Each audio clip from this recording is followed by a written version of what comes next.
I started college in North Dakota, right? Which in and of itself was a big leap from home. And I think I learned a lot. I think about people and about my own pretty small bubble that I was raised in by jumping to a different part of the country for the first time and like seeing how different people lived, you know? But I was still kind of a child. Not a lot had changed between me graduating high school, I think, and my first year or two of college, like in my personal development. So coming out here at like 21 or so, it put physical distance between me and home on a greater scale. But also I feel like marked the point where I kind of left my home bubble in a more real sense, you know, like once I showed up in Portland, like figuring out where I was gonna live and how I was gonna make myself some damn money was like it was the first time that was real for me. Prior to that, I was just kind of going to school on the family dime. Back in Turkey, for about 18 years, I was a clown doctor. I worked for an international children's foundation. So I really loved that job because I could just, you know, we would get all these amazing workshops about all kinds of different arts, like, you know, mime and, you know, magic. We would learn magic, balloon twisting, and puppets and dancing and movement, awareness, all kinds of just being here now kind of plays and games. And then we bring all that energy to the hospitals in Istanbul. It was so much, I could feel what I was doing was like exactly what I wanted to do. Every time I was going to the hospital, I would say, I don't want to be anywhere else in the world doing anything else. This is exactly what I'm here for. Like, I really loved doing this. And I could be myself. And then all the things that you learn kind of kick in different ways. I think there was a turning point probably last spring. I had been in Portland for a little bit, and I kind of had met a lot of people, but I wasn't really sure how to bring people together. And it was a little bit of a complicated part of my life. I didn't really have super clear housing. And my dad was in chemotherapy at the time, and it was like spring and it was beautiful out, and I wanted to do something to kind of celebrate that. And so I was able to get some folks who knew metalworking to help me make a giant metal maypole. And then we like took it up on the top of Mount Tabor and had a May Day dance like around the maypole. And 20 people showed up. And to see that it really wasn't that hard, you know, so to just kind of like create a moment that we were trying to have together and to create a sort of like sense of a goal of like, we're going to go to the top of Mount Tabor, we are going to bring this maypole and we are going to dance around it. And then we had kind of like a bear hunt with someone in a bear costume that we all chased. And that felt really, I don't know, like I feel like on one hand it's like, okay, I like threw a party and people showed up, like I guess that's nice. But I think on the other hand, that felt like a kind of pivotal moment of feeling at home in this place.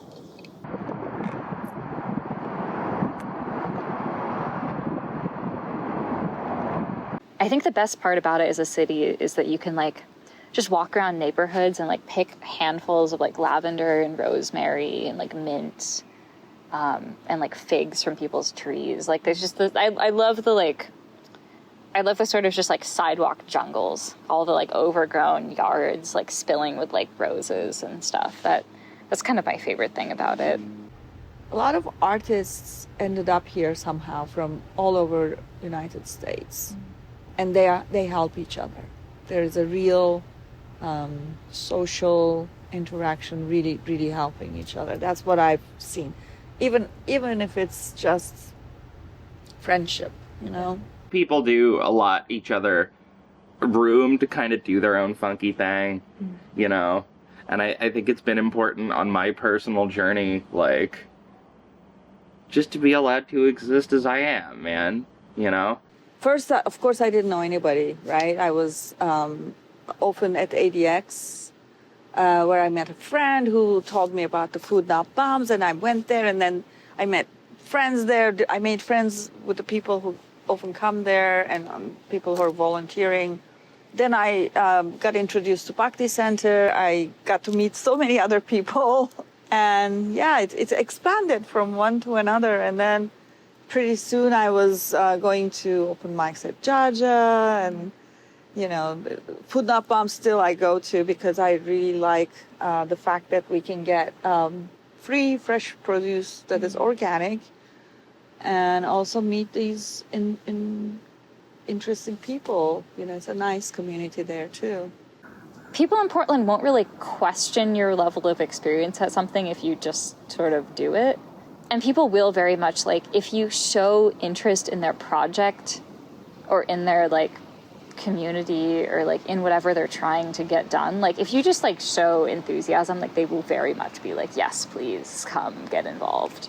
Which is a blessing and a curse. I think it sometimes means that, like, resources get spread kind of thin.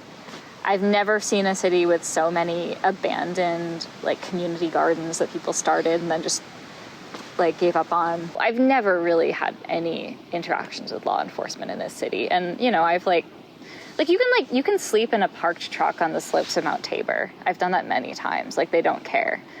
It feels, yeah, like an oddly unhinged and oddly permissive place.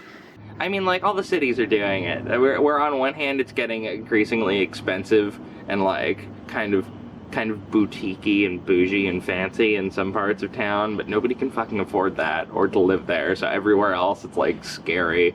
Like, I don't go downtown alone without packing heat. You know what I mean? Anymore. And it's not always been like that.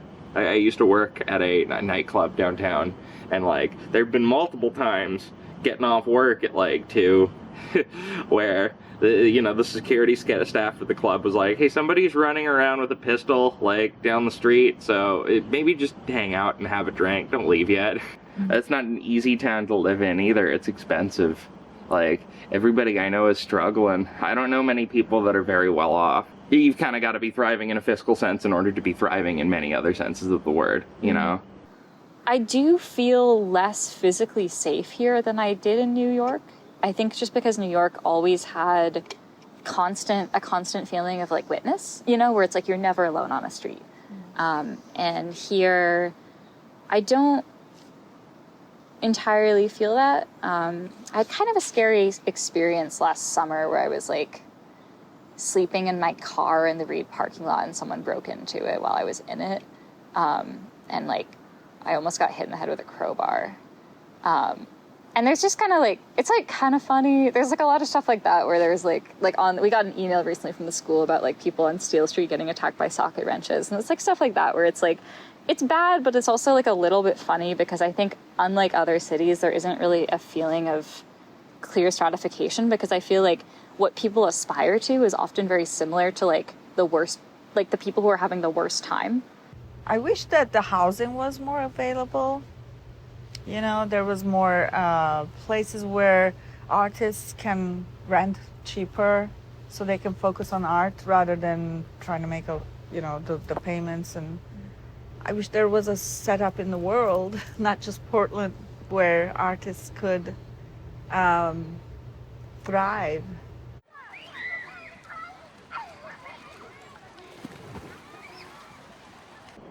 I think some experiences are universal. You know, I think everybody loves. I think love is a universal experience, or at least damn near universal. I think death is a universal experience, and I think loss is a universal experience. At the end of the day, what is it that humans are here to do? And I think that we're here to do what every other, like, organic species is here to do. We're here to exist and better our circumstances and propagate. And I think most cultural inventions are, at their root, designed to further those ends. But loving's a part of that. Dying is something we're all gonna do. And losing is an inevitable consequence of those other two things. You know, as far as lessons that you get out of that, I don't think there are any universals at all.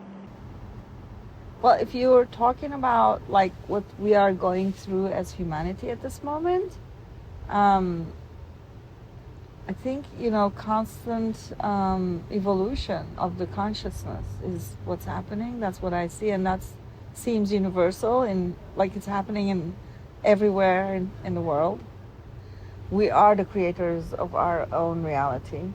Therefore, we must be mindful about what we are thinking, saying, and doing. So I think that's pretty universal. Like, people are recognizing that more and more everywhere in different scales.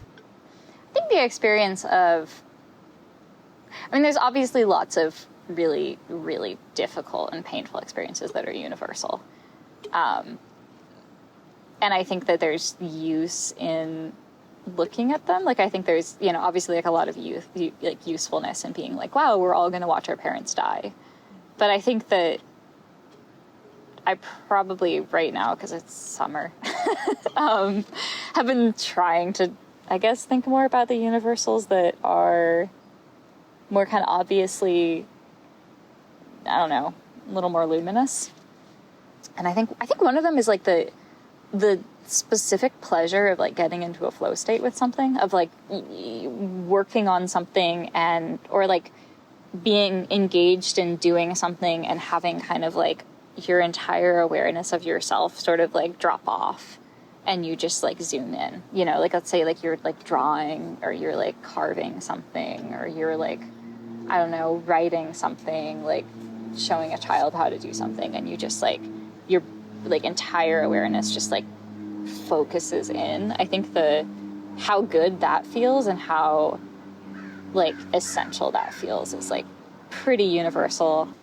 I think people are proud of where they're from, and I think that's surprisingly universal, because I think when we think about like cultural differences, the fact that like most people, even if they have a lot of awareness about problems with the culture they're from, like the fact that most people have like at the base of it a sense of like a sense of solidness and a sense of like being proud of where you're from is pretty universal. I think love is pretty universal. But I think what people mean by love is very different. Can I ask you a question? You want to ask me a question? Yeah, come on over. All right. Do you think that it's important to learn how other people subjectively process these universal experiences? And do you think that it would have a direct impact on your life here? I think it's important if you... Thank you. Please talk into the mic. I think it's important if you have any desire to connect with other people. I think empathy is a really important way of existing. I don't think you can make super deep personal connections if you're unable to empathize with other people. And I think at least attempting to understand how other people experience the world is imperative if you're gonna try and connect with others. There's Jimmy.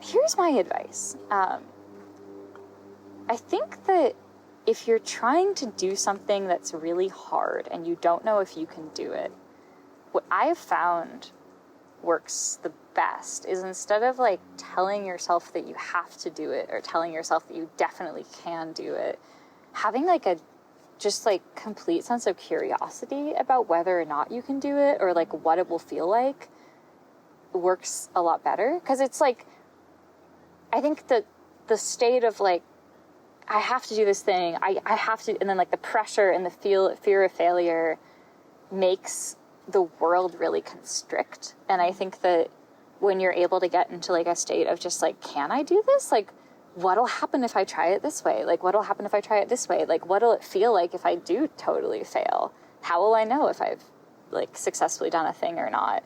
Like, suddenly really opens. And I think I first kind of felt that, I mean, I'm sure I felt it a lot of times in my life, but I remember feeling it really specifically when I was training for wildland firefighting, and I was like not sure whether or not I would be able to like pass the physical tests.